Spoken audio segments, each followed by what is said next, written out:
क्या आप जानते हैं दुनिया के एक ऐसा देश के बारे में जहां आपका हेयर स्टाइल, आपका कपड़ा, आपका फोन, आपका टीवी, हत्ता कि आपका सोच भी कानून के दायरे में बंद होता है। एक ऐसा देश जहां गलत चैनल देखने पर सिर्फ आप नहीं बल्कि आपका पूरा परिवार सजा भुगत सकता है, जहां एक फॉरेन मूवी देखना देशद्रोह माना जाता है और जहां सरकार के खिलाफ सोचना भी जुर्म होता है। इस देश का नाम है नॉर्थ कोरिया। आज के इस वीडियो में हम बात करेंगे नॉर्थ कोरिया के उन 12 सबसे हैरान कर देने वाले कानूनों की, जिन्हें सुनकर आपको लगेगा कि क्या सच में ऐसा भी हो सकता है। हर कानून के पीछे का रीजन, कब और क्यों शुरू हुआ, और अगर किसी ने तोड़ा तो उसके साथ क्या हुआ या क्या हो सकता है, सब कुछ डिटेल में समझेंगे। नमस्कार दोस्तों, आप देख रहे हैं India talks daily. North Korea का पहला सबसे अजीब और खौफनाक कानून है हेयर स्टाइल कंट्रोल लॉ। इस कानून के तहत हर आदमी और औरत अपनी मर्जी का हेयर स्टाइल नहीं रख सकता। सरकार ने ऑफिशियली कुछ लिमिटेड हेयर स्टाइल्स अप्रूव कर रखे हैं। मर्दों के लिए लगभग 10 से 15 और औरतों के लिए थोड़ा ज्यादा ऑप्शंस होते हैं। इस कानून की शुरुआत किम डेस्टिनी के टाइम पर इसलिए हुई क्योंकि सरकार का मानना था कि वेस्टर्न हेयर स्टाइल्स लोगों के दिमाग को बिगाड़ रहे हैं और डिसिप्लिन खत्म कर रहे हैं। अगर कोई इस कानून को तोड़ता है और अलग हेयर स्टाइल रखता पकड़ा जाता है तो उसे री एजुकेशनल कैंप भेजा जा सकता है। कई रिपोर्ट्स में बताया गया है कि लोगों के बाल जबरदस्ती काट दिए जाते हैं और उन्हें पब्लिक शेमिंग का सामना करना पड़ता है। दूसरा कानून है clothing resistance law. North Korea में जीन्स, शॉर्ट शर्ट्स, स्लीवलेस कपड़े और वेस्टर्न फैशंस पे सख्त पाबंदी है। इस कानून का मकसद कैपिटलिस्ट कल्चर को देश से दूर रखना था। ये कानून कोल्ड वॉर के टाइम से लागू होता गया, जब सरकार को लगा कि कपड़ों के जरिए वेस्टर्न इन्फ्लुएंस घुस रहा है। अगर कोई इस कानून को तोड़ता है तो उसे पुलिस या यूथ पेट्रोल पकड़ लेती है। पहले वार्निंग दी जाती है, लेकिन बार बार गलती करने पर लेबर कैंप या जेल भी हो सकता है। कुछ केसेस में लोगों के कपड़े सड़क पर ही उतरवा दिए जाते हैं, जो बहुत बड़ा अपमान माना जाता है। तीसरा कानून है फॉरेन मूवीज और ड्रामास देखने पर बैन। नॉर्थ कोरिया में हॉलीवुड, कोरियन ड्रामास या किसी भी फॉरेन कंटेंट को देखना सख्त जुर्म है। इस कानून की शुरुआत इसलिए हुई क्योंकि सरकार नहीं चाहती कि लोग बाहर की दुनिया का सच देखें। अगर किसी ने घर से फॉरेन मूवी का पेन ड्राइव या डीवीडी मिल जाती है तो उसे देशद्रोही माना जाता है। कई रिपोर्ट्स के मुताबिक कुछ लोगों को सिर्फ साउथ कोरियन ड्रामा देखने के लिए पब्लिक एग्जीक्यूशन तक दी गई है, जबकि बाकी लोग को लेबर कैंप्स में भेज दिया जाता है। चौथा कानून है internet access restriction.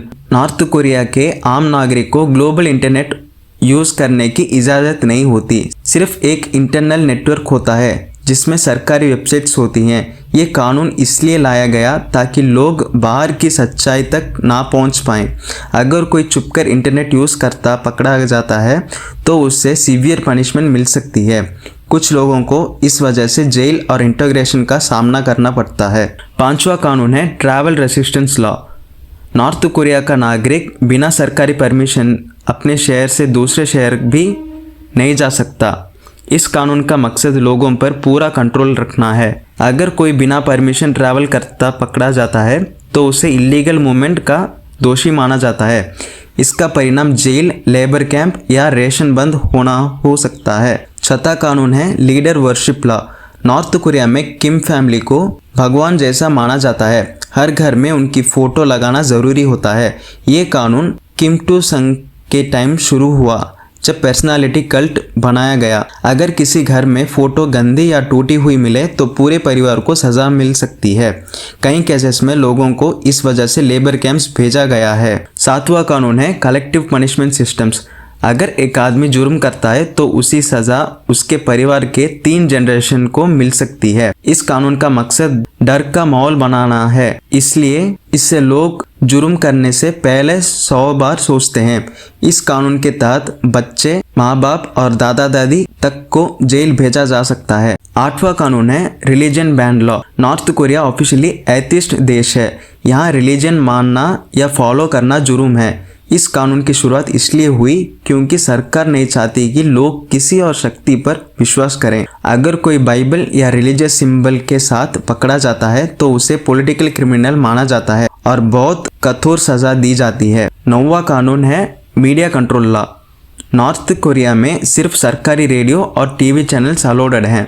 Radio sets को परमानेंटली सरकारी फ्रीक्वेंसी पर लॉक कर दिया जाता है। अगर कोई इस लॉक को तोड़ता पकड़ा जाता है तो उसे सीवियर पनिशमेंट मिलती है। कई लोग सिर्फ रेडियो छेड़ने के जुर्म में जेल गए हैं। 10वां कानून है फूड डिस्ट्रीब्यूशन कंट्रोल। यहाँ रेशन कार्ड सरकार के थ्रू मिलता है।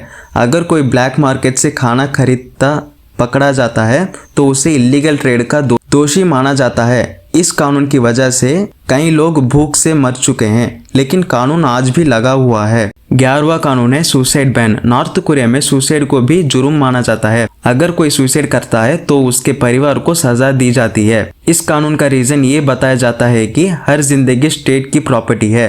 परिवार को लेबर कैंप या रेशन बंद होने का सामना करना पड़ता है। 12वां और आखिरी कानून है क्रिटिसिज्म बैन। सरकार या लीडर के खिलाफ बोलना सबसे बड़ा जुर्म है। इस कानून के तहत सिर्फ जोक करना भी देशद्रोह माना जाता है। कई लोग सिर्फ एक गलत शब्द बोलने पर गायब हो चुके हैं। ये कानून नॉर्थ कोरिया को दुनिया के सबसे ज्यादा कंट्रोल्ड देशों में से एक बनाता है। दोस्तों, ये थे नॉर्थ कोरिया के 12 सबसे खौफनाक और अजीब कानून, जो हमें ये समझने पर मजबूर कर देता है कि आज़ादी की कीमत क्या होती है। अगर आप चाहते हैं ऐसे ही दुनिया भर के शॉकिंग, ट्रेंडिंग और सच्चाई भरे टॉपिक्स सिर्फ 10 मिनट में अपने फ़ोन पर या जहां भी आप हो देखना, तो चैनल को अभी सब्सक्राइब करें, वीडियो को लाइक करें और कमेंट में बताएं कौन सा कानून आपको सबसे ज़्यादा शॉकिंग लगा।